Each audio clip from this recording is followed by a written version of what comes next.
안식일입니다.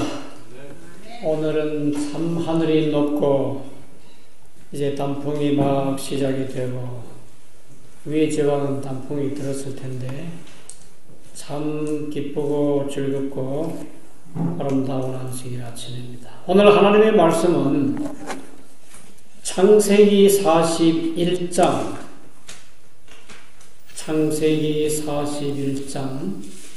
38절과 39절, 40절까지 말씀입니다. 창세기 41장 38절 말씀을 제가 읽겠습니다.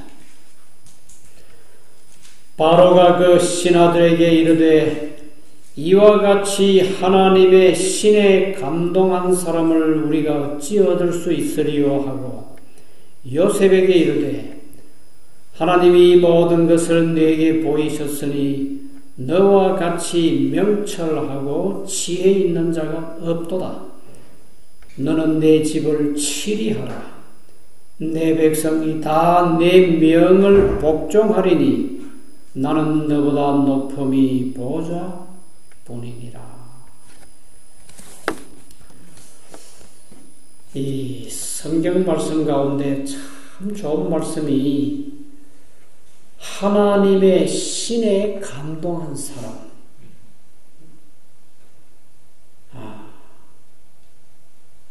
하나님의 신에 감동한 사람. 성령이 충만한 사람.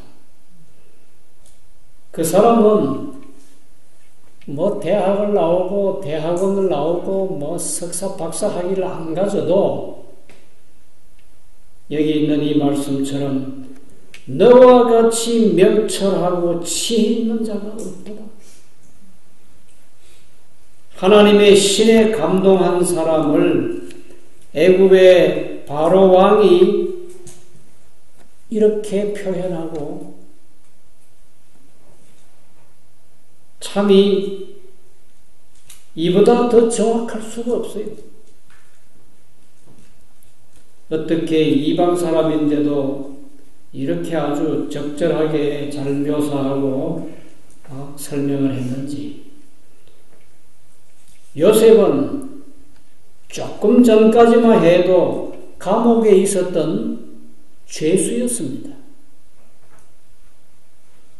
그런데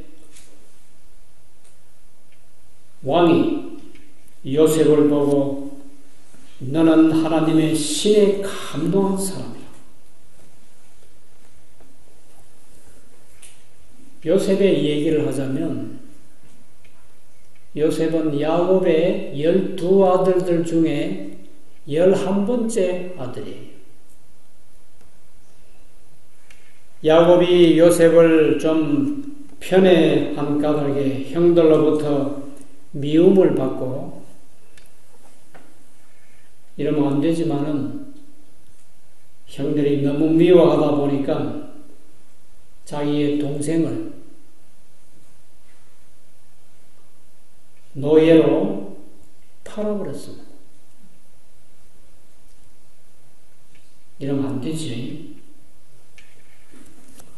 미디안 상인들이 요셉을 원전 20개를 주고 사가지고 애굽에 내려가서 이제 노예 시장에 팔면 그보다 훨씬 더 비싼 값으로 받겠지요.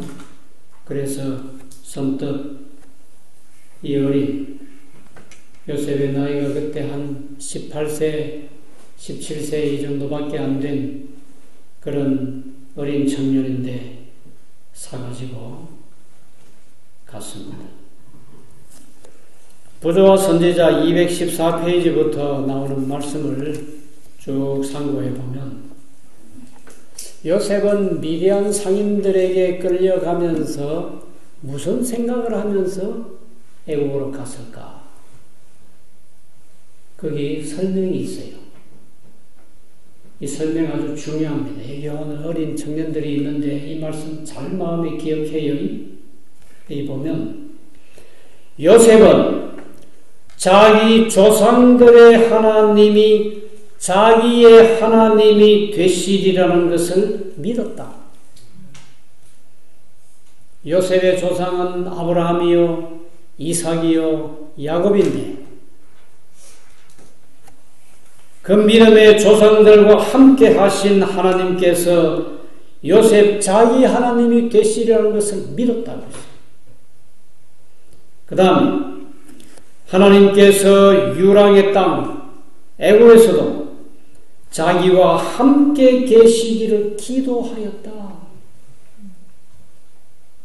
이 요셉은 나이는 아직 어렸지만은 기도의 사람, 아주 믿음에 있는 사람. 어떤 환경에 처하더라도 하늘의 왕의 백성답게 행동하며 하나님께 충성하기로 결심했다. 자기의 운명이 어떻게 될는지 한 치 앞도 모르는 요셉이가 노예로 끌려가면서 기도하고 마음에 다짐하고 충성을 다하기로 결심했다고 합니다. 그는 애굽에서 숱한 죄악들에 둘러 있었으나 가나안 땅에서 부모님 곁에서 형제들 곁에서 그냥 하나님 잘 섬기고 믿고 살다가 애굽이라고 하는 낯선 곳에 갔더니 온갖 죄악들이 주변에 가득했습니다.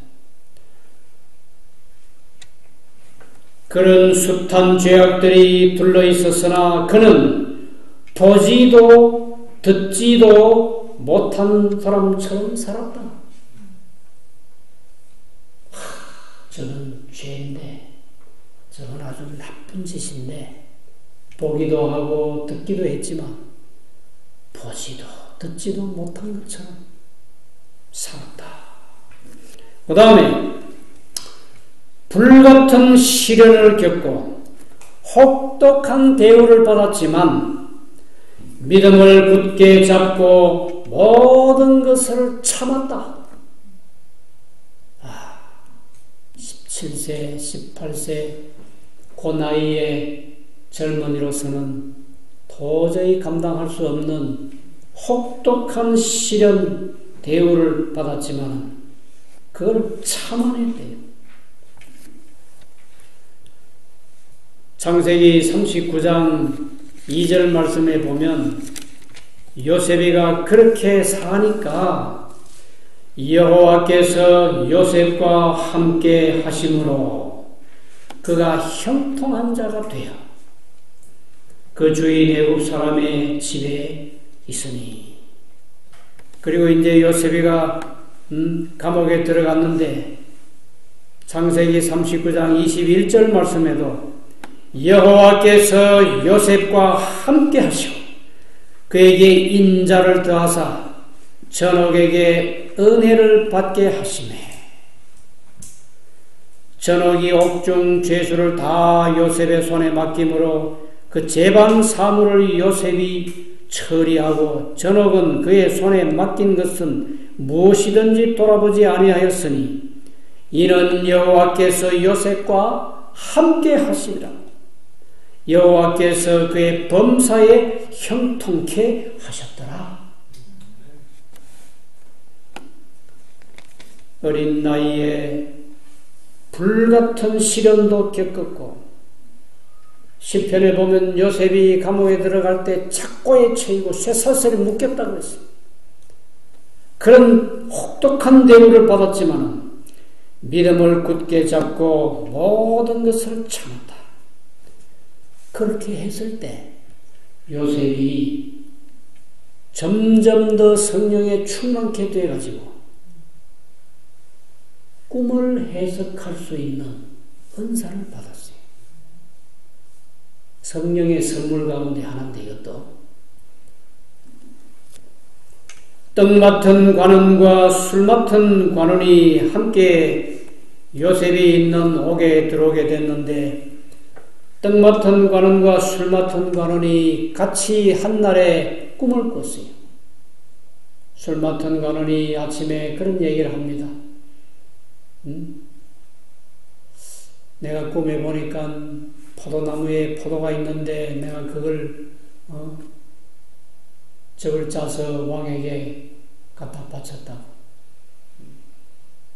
새 송이를 그렇게 했다고. 그러니까 요셉이 그 꿈을 듣고 있다가 금방 그 꿈은 앞으로 3일 후에 당신이 다시 임금님에게 가서 그 술을 바치게 된다. 감옥에 있던 술 맡은 관원이 어떤 누명을 쓰고 들어온 모양인데 요셉의 그 아주 길한 꿈 얘기를 듣고 난 다음에 기분이 대단히 좋았어요. 3일 후에 내가 다시 복직이 돼서 왕의 술잔을 가지고 갖다 드린다고. 참 그렇게 됐으면 좋겠다. 그러니까 떡 맡은 관원이, 술 맡은 관원이 그 길한 꿈을 얘기 듣고는 자기도 나도 꿈에 보니까 흰떡 3광주리가 있는데 그 떡광주리 위에 새들이 쪼아먹고 있더라고. 이건 뭐있냐 그랬어. 요셉이 꿈에 해석하기를 좀 슬픈 꿈이라고. 3일 후에 당신은 목이 달려서 죽게 될 거라고. 그랬더니 3일 후에 아주 정확하게 그 꿈이 이루어졌어요. 이런 꿈을 해석하는 은사는 하나님의 성령께서 그에게 주신 것인데, 그렇게 하고 세월이 2년이 흘러가 버렸어요. 술 맡은 관원이 자기가 복직하면 요셉의 억울한 것을 임금님께 잘 이렇게 아뢰가지고 좀 도와줄 줄 알았는데 2년 동안 감감무소식이라. 그러던 어느 날 임금님이 불러서 요셉이 임금 앞에 갑니다. 임금님이 꿈을 꿨어요. 어떤 꿈을 꿨어요? 보니까 굉장히 살찌고 아름다운 7마리 소가 이 강가에서 풀을 뜯어먹고 있었다. 그런데 그 후에 정말 말라빠진 여인 그런 소들이 7마리 올라와서 그 살찐 소를 다 잡아먹더라. 또 좀 있다 보니까 아주 충실한 곡식 이삭이 있는데 7 이삭이 있는데 좀 후에 아주 말라 못생긴 또 7 이삭이 그 충실한 이삭을 잡아삼키더라. 이게 도대체 뭔지 모르겠다 했을 때 술 맡은 관원이 그 옆에 있다가 제가 참 깜빡 잊어버리고 말씀드리지 않은 게 있습니다. 내가 옥에 있을 때 정말 꿈을 잘 해석하는 한 사람을 봤는데 지금도 있다. 그 사람을 불러오면 왕의 꿈이 무엇을 의미하는 것인지 알 수 있을 거라. 당장 가서 불러오라. 그래서 요셉이 바로 앞에 서게 된 겁니다. 요셉이 그 꿈을 듣자마자 즉시 해석했어요. 왕이야. 7마리 소에 대한 꿈이든 7 이삭에 관한 꿈이든 똑같은 꿈입니다. 앞으로 7년 동안 이 나라에 큰 풍년이 있을 거라고. 아마 들판에 곡식이 차고 넘치고 정말 농사가 잘 돼서 애굽이 있어온 이래로 이런 역사적인 풍년은 없었다. 그런 풍년이 앞으로 7년 동안 온다고. 그리고 그 다음에 7년은 무시무시한 흉년이 온다고.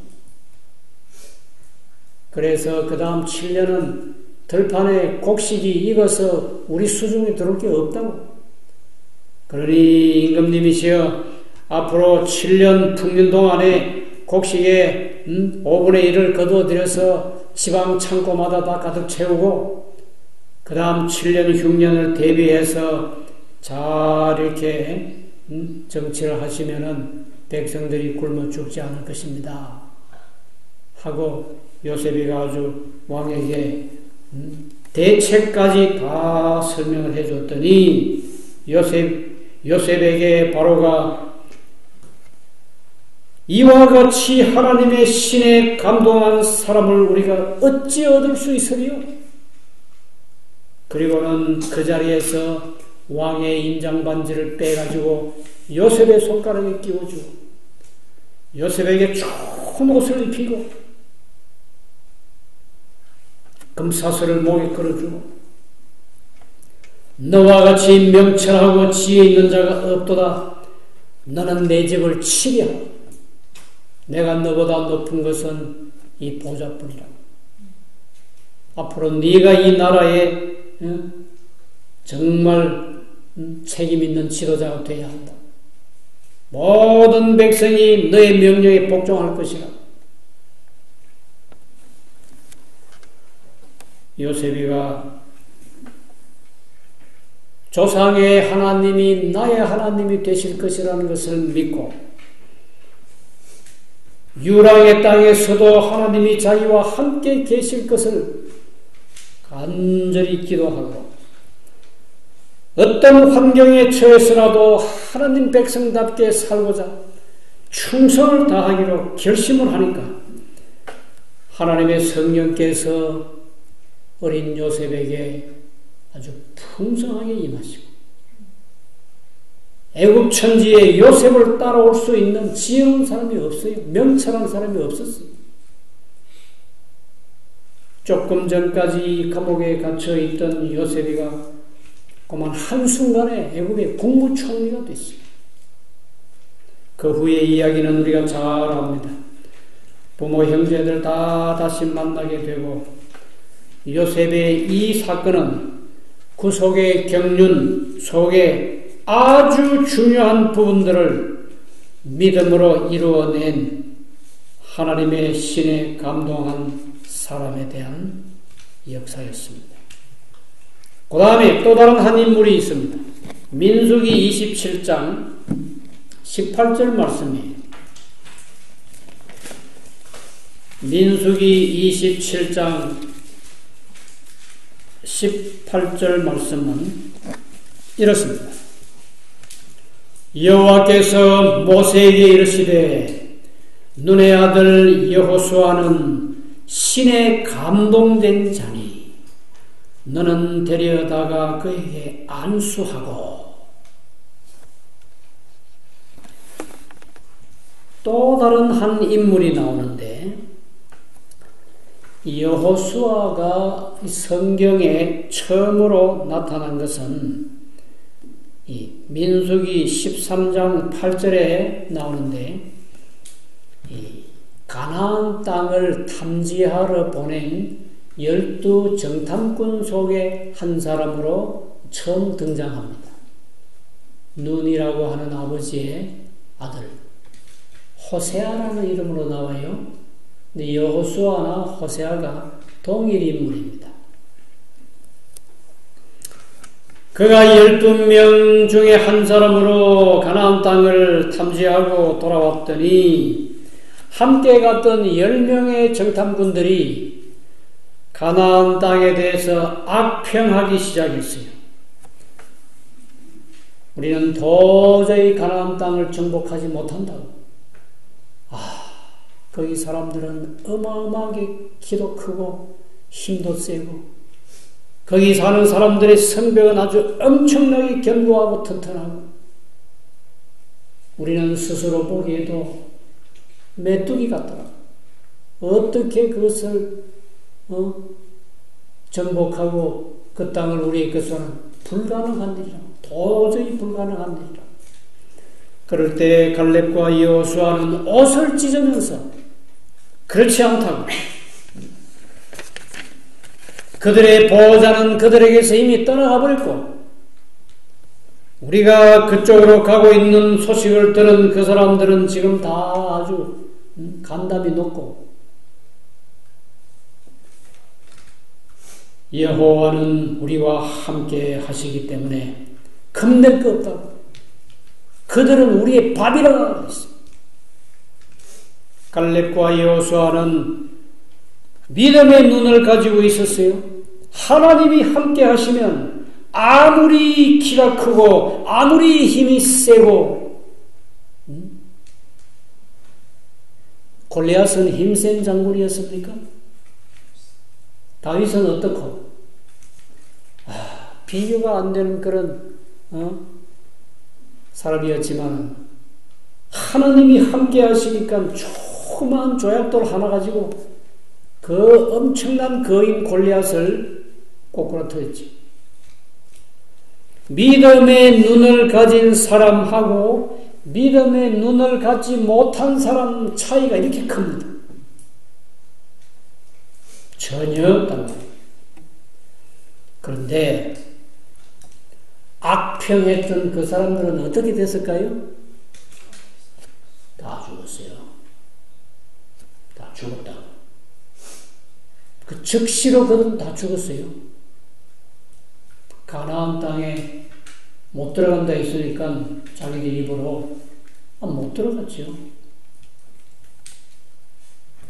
갈렙과 여호수아는 살아남아서 40년 후에 그들이 밟았던 땅을 다시 밟고 그 땅을 다시 분배받고 좋은 집들을 다 얻고 좋은 포도원과 농장들을 다 무상으로 다 부여받고 정말 나이가 많아 늙어 죽을 때까지 복된 삶을 살았던 사람들이 갈렙과 여호수아인데, 이 여호수아는 아말렉과의 전쟁이 있을 때 나가서 군대 지휘관으로 큰 승리를 하고 돌아왔어요. 믿음을 가진 사람은 두려워할 게 전혀 없어요. 아말렉은 참 무서운 사람들입니다. 에서의 후손들 같은데 아주 잔인하고 하나님을 믿지 않고 하나님의 백성들을 오랜 세월 동안 괴롭히고 앞으로 또 나와요. 사울 왕도 아말렉을 치고 오라 했는데 순종하지 않고 왕 아각도 끌어오고 살찐 양과 소를 끌어왔다니 또 나옵니다. 이 아말렉은 계속해서 이스라엘을 괴롭히는 이방 민족 가운데 하나인데 아말렉과 싸워서 이기고 돌아오고, 여호수아는 모세와 함께 시내산에 올라가서 모세가 하나님의 지시를 받는 40일 동안 10개를 받고 내려올 텐데 40일 동안 혼자서 모세가 돌아오기를 기다리면서 시내산에서 혼자 있었습니다. 인내심이 참 대단해요. 어떻게 40일 동안 시내산에서 아무도 없는 곳에서 혼자 그렇게 지도자 모세를 기다리면서 기도하고 거기에 있었겠습니까? 참 대단한 믿음의 사람이에요. 모세가 40년 동안 이스라엘 백성들을 가나안 땅으로 인도하는데 한 번 실수를 한다. 무슨 실수를 하지요? 반석을 2번 지팡이로 친 적이 있습니다. 그래서 하나님께서 너희가 왜 그 수많은 사람들 앞에서 여호와의 영광을 나타내지 아니하고 반석을 2번이나 쳤냐? 너는 이 백성들을 가나안 땅으로 인도해 드리지 못한다. 그랬을 때 모세가 여기 보면은 민수기 27장에 나오는 말씀인데, 민수기 27장 16절에 보시면 여호와 모든 육체 생명의 하나님이시여 원컨대 한 사람을 이 회중 위에 세워서 그로 그들 앞에 출입하며 그들을 인도하여 출입하게 하사 여호와의 회중으로 목자 없는 양과 같이 되지 않게 하옵소서. 여호와께서 모세에게 이르시되 눈의 아들 여호수아는 신에 감동된 자니. 누가 그렇게 말씀했다고요? 하나님께서. 여호수아는 신에 감동된 자니 성령 충만한 자니 너는 데려다가 그에게 안수하고 그를 제사장 엘라살과 온 회중 앞에 세우고 그들의 목전에서 그에게 위탁하여 네 존귀를 그에게 돌려 이스라엘 자손의 온 회중으로 그에게 복종하게 하라. 23절 그에게 안수하여 위탁하되 여호와께서 자기에게 명하신 대로 하였더라. 여호수아가 모세의 후계자가 됐어요. 모세 다음으로 이스라엘의 영도자가 된 것입니다.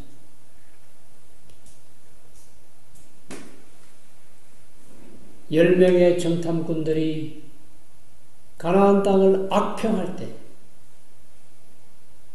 그들은 그렇지 않다고 옷을 찢으면서 항변하고 아말렉과 싸워서 이기고 돌아오고 시내산에서 40일 동안 기도하면서 모세를 기다립니다. 이런 인내심이 강한 사람을 하나님께서는 여호와의 신에 감동된 자라. 모세는 가나안 땅 가기 바로 전에 세상을 떠났고 나중에 이제 부활해서 하늘로 갔지만은 지상 가나안 땅에 이스라엘 백성들을 데리고 요단강을 건너서 들어간 사람 지도자는 여호수아였어요. 왜? 여호와의 신에 감동한 자가 이스라엘의 지도자가 되어야 하기 때문에.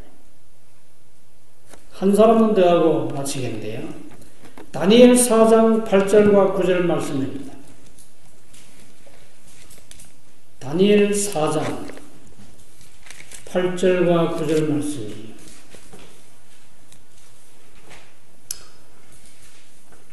그 후에 다니엘이 내 앞에 들어왔으니 그는 내 신의 이름을 쫓아 벨드사살이라 이름한 자요 그의 안에는 거룩한 신들의 영이 있는 자.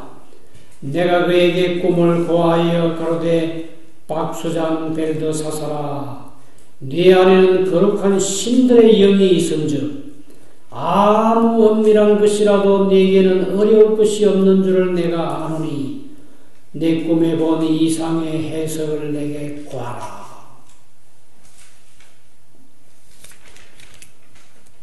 다니엘이가 또 구약의 인물들 가운데 요셉처럼 여호수아처럼 거룩한 신들의 영이 있는 자라고 기록되어 있어요.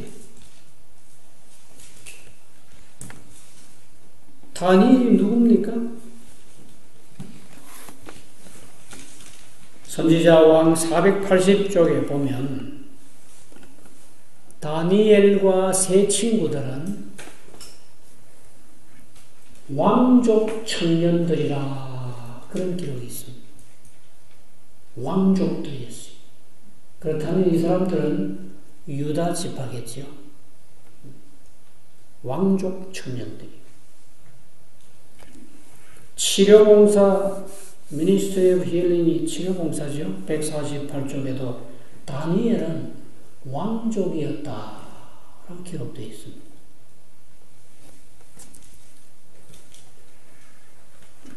이스라엘은 기원전 722년에 아시리아한테 망해서 벌써 그만 끝났고 남방 유다가 또 하나님의 선지자들의 경고의 말씀을 듣고도 계속해서 범죄하고 우상숭배하고 타락의 길로 갔을 때 하나님께서 남방 유다를 바벨론 땅에 포로가 돼 가게 하십니다.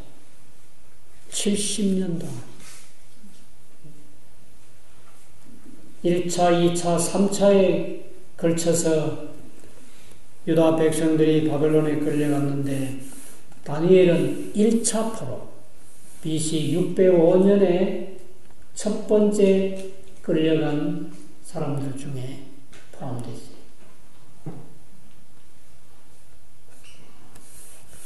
자, 다니엘 1장 8절에 무슨 말씀이 있어요? 다니엘이가 바벨론 땅에 가서 왕족이고 똑똑한 청년들이니까 왕이 그들에게 정말 대우를 잘해줬어요. 왕이 먹는 음식을 먹도록 하고 왕이 마시는 술을 마시도록 하고 온갖 좋은 특혜를 다 배려해 줬는데 다니엘 1장 8절 말씀을 보시면 다니엘은 뜻을 정하여 뜻을 정했다는 말씀 무슨 뜻이에요? 다니엘은 굳게 결심하고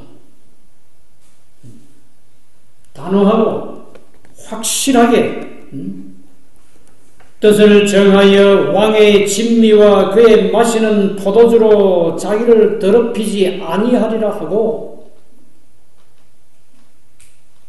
왕의 음식도 거부하고 왕의 술도 거부하고 포도주도 거부하고 이걸 먹고 마시면 우리 자신을 더럽히는 것이기 때문에 우리는 이 먹고 마시는 걸로 더럽힐 수 없다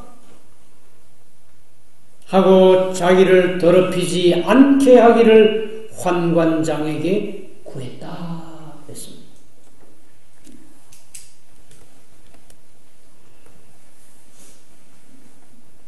요즘 청년들도 이런 좀 뜻을 정하는 일이 좀 있으면 좋겠어요. 그냥 시중에 나가서 자판기 두들겨서 그저 나오는 대로 다 마시고 커피도 마시고 뭐 다른 어떤 음료수들도 그냥 분별 없이 막 마시는데 재림 성도라고 할 수가 없어요. 선지자는 음식물에 관한 권면 속에 보면 분명히 커피는 해롭다고 마시지 말라고 그랬는데도 그렇게 분별력이 없어요.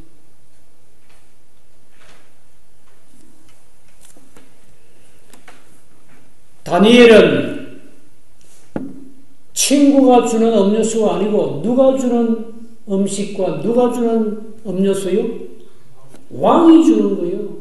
그걸 거절할 수 있나요? 거절할 수 없어요.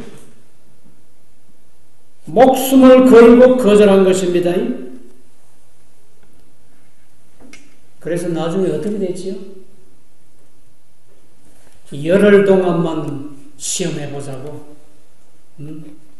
우리는 이와 같은 음식을 먹어본 적이 없는데 열흘 동안만 시험해 가지고 12절에 청하오니 당신의 종들을 열흘 동안 시험하여 채식을 주어 먹게 하고 채식하게 해달라고 물을 주어 마시게 한 후에 포도주 필요 없다고 생수만 줘도 감사하겠다.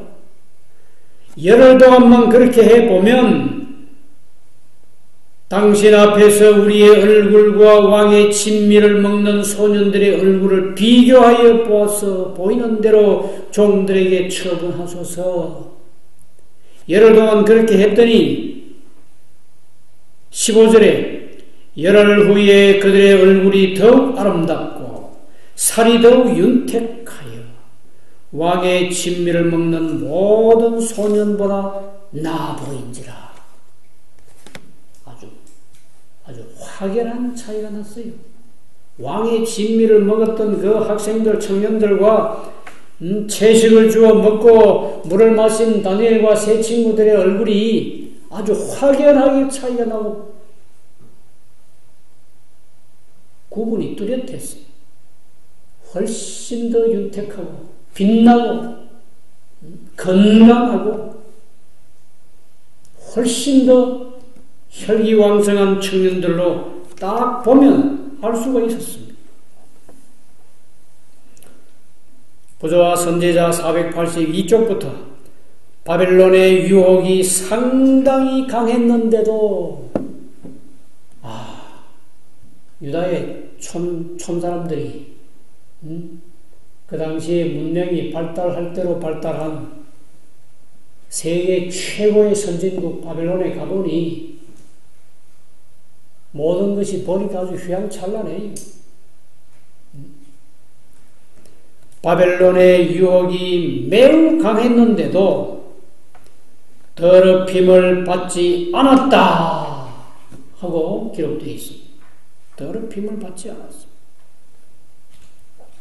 하나님께서 축복하실 수 있는 곳에 자신들을 두었다.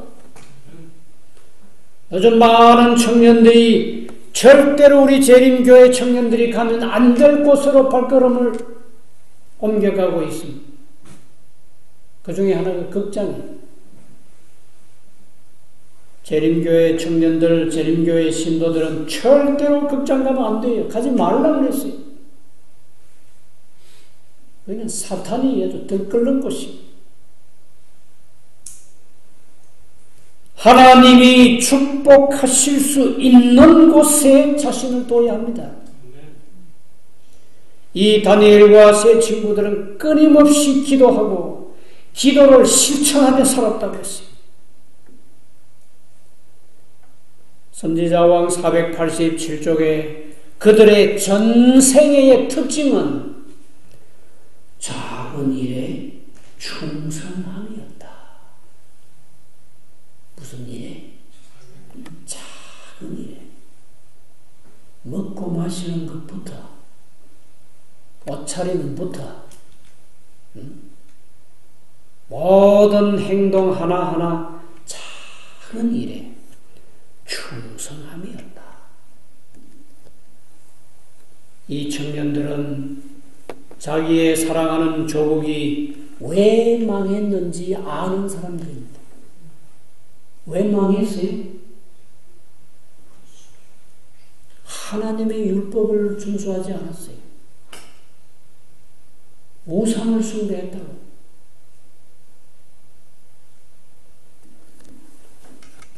그래서 자기들은 우리는 절대로 그렇게 하지 말자. 우리는 하나님께 충성되게 살고 절대로 우상 숭배하지 말고. 그래서 다니엘의 세 친구들은 두라 평지에 금신상에 서서 모든 나라에서 모든 지방에 있는 장관들, 나라의 대표들이 다 와서 그 앞에 절할 때 다니엘의 세 친구들은 절했어요? 안 했어요? 안 했어요.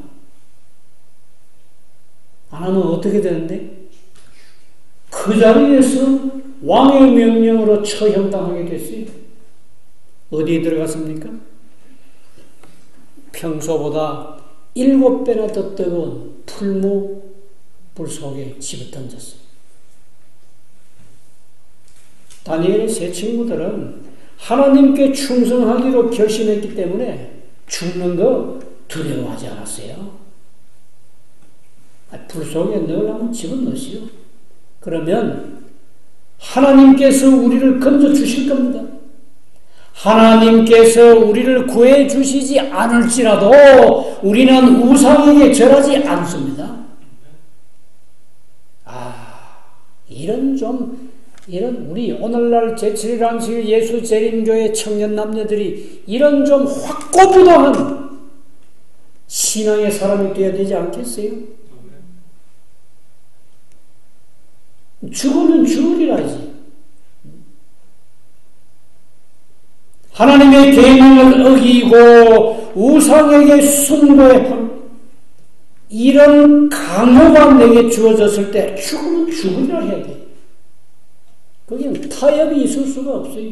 양보가 있을 수가 없어요. 거기. 죽으면 죽는 거지.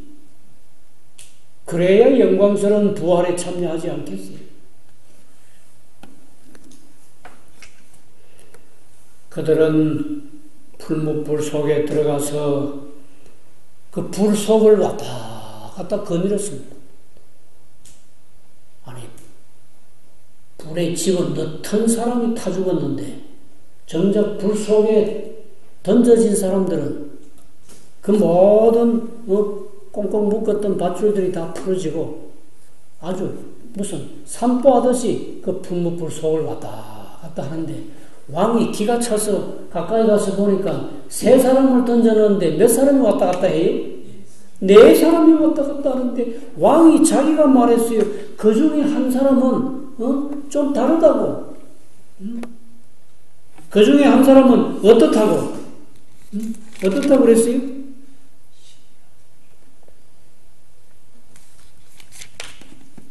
자, 그거 확실히 한번 읽고 넘어가야 되겠는데. 다니엘 3장 25절 말씀. 왕이 또 말하여 가로되 내가 보니 결박되지 아니한 네 사람이 불 가운데로 다니는데 상하지도 아니하였고 그 넷째 모양은 신들의 아들과 같도다. 느부갓네살 왕이 솔직하게 있는 그대로 표현한 말이죠. 그 신들의 아들은 누굽니까? 예수님이 옆에 와서 지켜보고 계시는데 어떻게 불꽃이 태웁니까? 청년들을 불러내가지고 보니까 불탄 냄새도 없었더라. 다니엘은 하루 3번씩 예루살렘을 향하여 창문을 열고 하나님 앞에 간절히 기도하는데 기도하기 때문에 메데파사에 변개할 수 없는 법에 걸려가지고 저촉이 돼서 어디에 들어가게 됐지요? 사자굴 속에 들어가는 그런 처형을 당했어요. 다니엘이가 자기를 모함하는 사람들이 누구인지도 알고 그 법이 얼마나 엄격하고 무섭다는 거 다 알았어요. 메데파사의 법은 한번 정하면 바꿀 수가 없어요. 아주 철저하고 무서운 법이에요. 그런데도 그 모든 사실을 알고도 다니엘은 여전히 예루살렘을 향하여 창문을 열고 하루 3번씩 큰 소리로 기도했다고 했어요. 다니엘이가 드디어 사자굴에 들어갔습니까? 들어갔지요. 던져졌어요. 그때 다니엘이 나이도 참 많았는데 아마 80, 90은 됐을 텐데 그 선량하고 의로운 노인네를 묶어서 사자굴 속에 집어 던지다니 왕이 이른 아침에 사자굴 앞에 가서 다니엘을 참 울먹이면서 부릅니다. 어떻게 하면 부릅니까? 다니엘서 6장 20절 말씀인데 19절부터 이튿날에 왕이 새벽에 일어나 급히 사자굴로 가서 왕은 다니엘이가 선한 사람인 줄 알았어요. 이거 정말 모함한 사람들의 무서운 음모가 있다는 것을 알았지만 자기가 한번 도장을 찍은 이상 변개할 수 없어서 그만 당했는데 이튿날 왕이 새벽에 일어나서 급히 사자굴로 갔대요. 그리고는 다니엘의 든 굴에 가까이 이르러는 슬피 소리질러 다니엘에게 물어가로되 사시는 하나님의 종 다니엘아, 너의 항상 섬기는 네 하나님이 사자에게서 너를 구원하시기에 능하셨느냐? 사자굴 속에 집어 넣어버렸으면 사람이 어떻게 돼요? 벌써 사자들이 먹어 치웠지요. 다니엘이라는 그 몸은 여기저기 사자들의 입을 통해서 사자들의 뱃속에 들어가 있어야 되는데 그걸 모릅니까? 왜 임금이 사자굴에 새벽같이 가서 슬피 부르짖고 소리 질러서 다니엘하고 부릅니까? 왕은 다니엘이 섬기는 하나님이 어떤 하나님이신지 알았어요. 살아있을 거라고는 믿음이 있으니까 새벽같이 낙하지 않겠어요? 죽었다고 하면 왜 새벽같이 사자굴 앞에 가서 불러냅니까? 그랬더니 21절에 다니엘이 왕에게 고하되 왕이여 원컨대 왕은 만세수를 하옵소서. 나의 하나님이 이미 그 천사를 보내어 사자들의 입을 봉하셨으므로 사자들이 나를 상해치 아니하였사오니 이는 나의 무죄함이 그 앞에 명백함이 오며 또 왕이시여 나는 왕의 앞에도 해를 끼치지 아니하였나이다.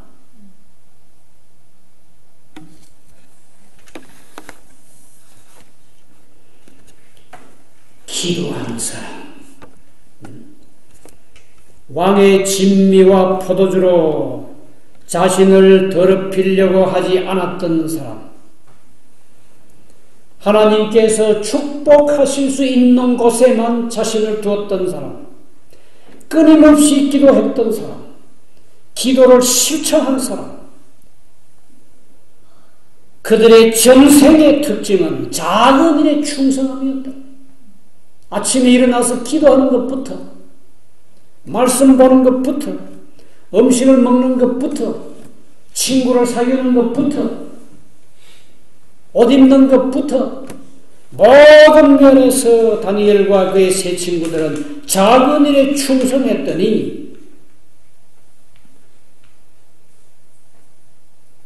거룩한 신들의 영이 있는 자라 하는 이러한 칭호를 이방의 왕으로부터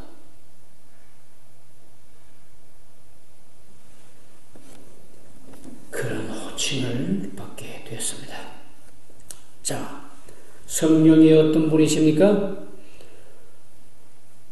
복음교육자 284페이지에 성령은 진리를 가르치는 교사이시다. 성령은 죄를 깨닫게 하시는 분이시고 심령으로부터 죄를 추방시키는 분이시다. 우리의 마음속에 있는 그 수많은 은밀한 죄들을 추방시키려면 누가 꼭 임재해야 되겠어요?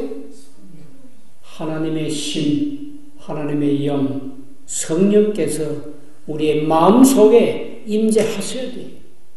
그래야 우리가 회개할 수 있고 우리의 회개한 죄를 마음에서부터 추방시켜낼 수 있어요. 주인을 바꿔야 돼요. 그런데 성령을 받는 조건, 거룩한 신들의 영을 가지는 그 방법, 비결은 아주 단순해요. 아주 단순합니다. 가려법은 기별 1권 121쪽의 말씀인데, 죄에 대한 자복, 겸비, 열렬한 기도이다. 하나님의 성령께서 내게 임재하시는 그런 아주 단순한 방법입니다. 죄에 대한 자복이 있으면 되고, 겸비함, 열렬히 기도하면 요셉에게 임했던 그 거룩한 영, 여호수아에게, 다니엘에게, 다니엘의 세 친구에게 임했던 그 거룩하신 성령께서 내 마음에도 임재하실 수 있다는 것입니다. 교회 보내는 권면 2권 585쪽에 보면 죄를 자복할 때 성령의 능력이 임한다. 얼마나 쉬워요. 많은 사람들이 죄를 마음속에 계속 간직하고 있고 싶으니까 성령을 못 받아. 죄를 회개하고 죄를 내버리면 즉시 하나님의 성령의 능력이 임한다. 엘리야가 승천하기 위해서 요한강 건너편 산에 갔지요. 계속해서 따라오는 한 사람이 있었습니다. 누굽니까? 엘리사라는 엘리야의 손에 물을 붓던 종이지요. 수종드는 자. 엘리야가 묻습니다. 여호와께서 나를 내게서 취하시기 전에 네가 내게 뭘 구할 거 있냐고. 내가 널 위해서 뭘 주면 좋겠냐고. 그랬더니 엘리사가 높은 지위를 구하지 않았다. 엘리사가 엘리야에게 내가 좀 높은 지위의 사람이 되면 좋겠습니다 그랬어요? 떠나시기 전에 가지고 있는 돈 몽땅 날 주세요 했어요? 그런저런 말 전혀 하지 않고 그가 갈망한 것은 성령의 충만함을 받는 것이었다. 선지자왕 226페이지 말씀. 당신의 성령의 갑절을 내게 있게 하옵소서. 엘리야 하는 말이 그거 참 어려운 것을 구하는도다. 그러나 나를 내게서 취하시는 분께서 해주실 것이라. 갑절의 영감. 엘리야 같은 정말 능력의 사람이었는데 갈멜산 꼭대기에서 하늘에서 불이 내려와서 재물을 사르게 했던 이방의 그 아세라와 바알 선지자 850명을 그냥 척결했던 그런 놀라운 선지자가 엘리야 선지자인데 당신의 영의 갑절이 내게 있기를 원합니다. 그 후에 엘리사는 성령의 충만함을 받고 엘리야가 하늘에 올라가면서 벗어 던져버린 그 겉옷을 가지고 요단강을 물을 치니까 어떻게 됐어요? 물이 쫙 갈라졌어요. 죽은 자도 살리고 보리떡 몇 개를 가지고 엄청난 사람을 먹이기도 하고 쓴물을 단물로 바꾸기도 하고 대머리 올라가라고 했던 청년들 수십 명 암컴이 나와서 다 없애버리게 하고 엘리야의 갑절의 영감을 성령의 능력을 받은 놀라운 역사를 우리가 알 수 있습니다. 우리도 작은 일에 충성하고 기도하는 사람, 말씀의 사람이 되어서 그들이 도움을 받고 그들이 힘으로 삼았던 성령의 충만함이 오늘 예배에 오신 모든 분들에게 풍성하시기를 간절히 바랍니다. 자, 우리 말씀을 생각하시면서 찬미 528장 오 놀라운 구세주 예수 내주 특별히 3절 청량 못할 은혜로 채우시며 늘 성령의 감화를 주사 큰 기쁨 중 주님을 찬양토록 내 생활을 도우시네. 528장 찬미하시고 기도하고 마치겠습니다.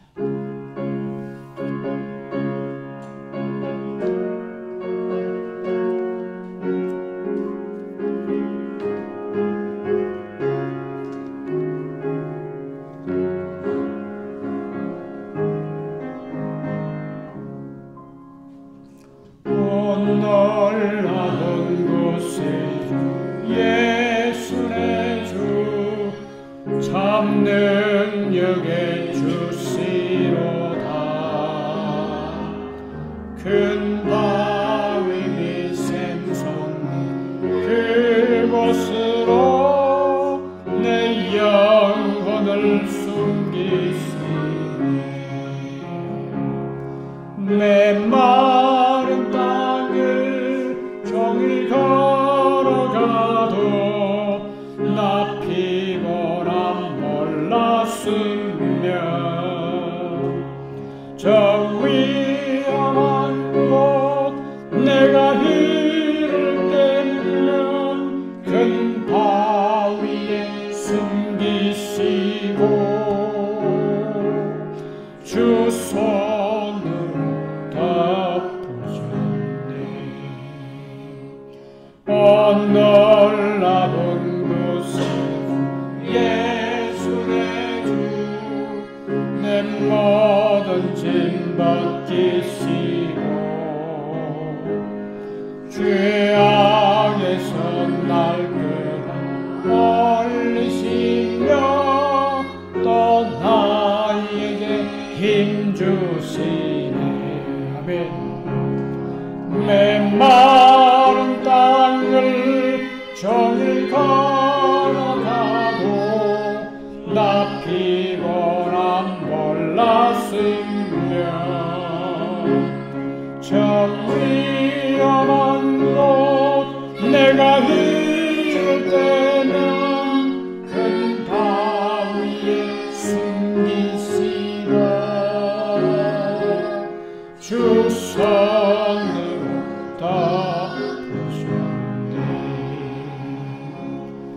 측량 못할 은혜 채우시며 늘 성령에 감화주사매 기쁨 중 주님을 찬양토록 내 생활을 도우시네. 메마른 땅을 종일 걸어가도 나 피곤함 몰랐으며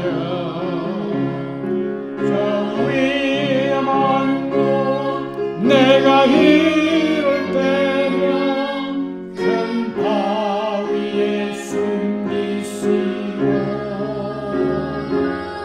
주 손으로 덮으셨네. 주 예수님 공중에 임하실 때 나 일어나 맞이하리. 천군 천사 구원 노래하리. 나 화답해 노래하리.